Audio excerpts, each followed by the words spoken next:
I dërguari i BE-s për dialogun Prishtinë-Beograd, Peter Sorensen, ditë më parë ka shndruar për vizitë në Kosovë, ku është takuar me presidenten Vjosa Osmani, kryeministrin Albin Kurti dhe liderët e opozitës. Sorensen deklaroi se prioriteti i tij është sigurimi i takimeve mes palëve, ndërsa kompromiset mbeten në duart e Kosovës dhe Serbisë.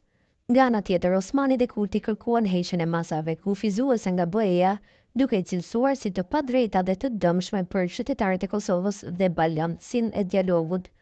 Analisti politik Sadri Ramabaja, në një prononcim për Bota Sot, ka thënë se Sorensen, duke parë dialogun mes dy vendeve, ai gjykon me të drejtë se do të ishte me sukses nëse ai përgjithsisht të rifillon, derisa për kompromiset si diplomat me përvojë, tha se kompromiset u takojnë dy panëve. I dërguari i Bashkimit Evropian për dialogun Kosovë-Serbi, Peter Sorensen, është pjesë e një ekipi të ri të BE-s që pretendon të shprehë përpara procesin e dialogut mes Kosovës dhe Serbisë me idenë që ai të përmbyllet më shpejt. Si realist që duket se është, i vetëdijshëm se në ç'pozitë është sjell dialogu nga pararendësit e tij, gjykon me të drejtë se do të ishte me sukses nëse përgjithsisht rifillon. Zoti Peter Sorensen në takimin me gazetarët është shtrënguar të përgjigjet dhe në pyetjen banale të një kolegu tuaj gazetar analfabet në fushën e politikës ose provokator i llojit të vet, por gjoja kompromisin e pritshëm në këtë proces dialogu.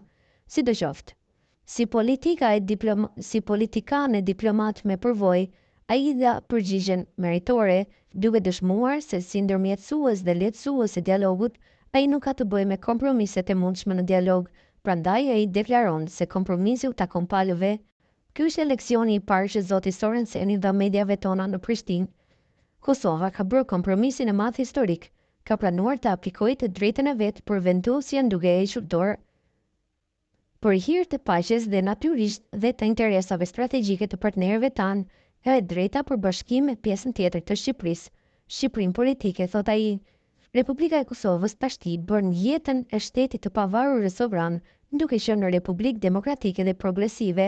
Duke qenë e tillë, ajo ka gjeneruar vlera politike që garantojnë Kartën Evropiane për qeverisje lokale dhe të drejtat e minoriteteve, duke bërë shembull në këtë plan në nivel botëror. Këto të drejta janë mishëruar edhe në Kushtetutën e Republikës dhe në jetën praktike të qytetarëve tanë, rrjedhimisht edhe të pakicës serbe. Tutje, ai shton se emisari Sorensen do të insistojë të vazhdohet me realizimin e asaj marrëveshjeje, me që është e qartë se ata e ka sabotuar në vazhdimsi Beogradi, duke qenë se mbetet i interesuar të aneksojë veriun e Kosovës. Le të kujtojmë faktin se Karta e Qeverisjes Lokale e miratuar nga Këshilli i Evropës siguron parimet bazë të autonomisë lokale të cilat ndikojnë drejt për drejt edhe në të drejtat e minoriteteve. Ajo kërkon nga shtetet anëtare që të garantojnë autonominë vendore në vendimarrje, të mbështesin dhe promovojnë pjesëmarrjen e komuniteteve lokale në qeverisjen vendore, të respektojnë diversitetin kulturor dhe gjuhësor të minoriteteve, të drejtat e minoriteteve në nivel lokal në nivel praktik. Kosova aplikon si asnjë shtet tjetër këtë paragraf. Ky aplikimi i kësaj game të drejtave të minoriteteve në konform Kartës Evropiane për qeverisjen lokale përfshin përdorimin e gjuhëve minoritare. Institucionet lokale duhet të ofrojnë shërbime administrative në gjuhët e minoriteteve, pjesëmarrje në vendimarrje, përfaqësuesit e minoriteteve duhet të përfshihen dhe këshillat bashkiake dhe institucionet lokale. Zhvillimin e kulturës dhe identitetit, promovimi i arsimit dhe mediave në gjuhë minoritare, mbrojtjen nga diskriminimi, zbatimi i ligjeve që parandalojnë diskriminimin në nivel lokal. Këtë gamë të drejtave gëzon minoriteti serb si asnjë minoritet tjetër gjetk.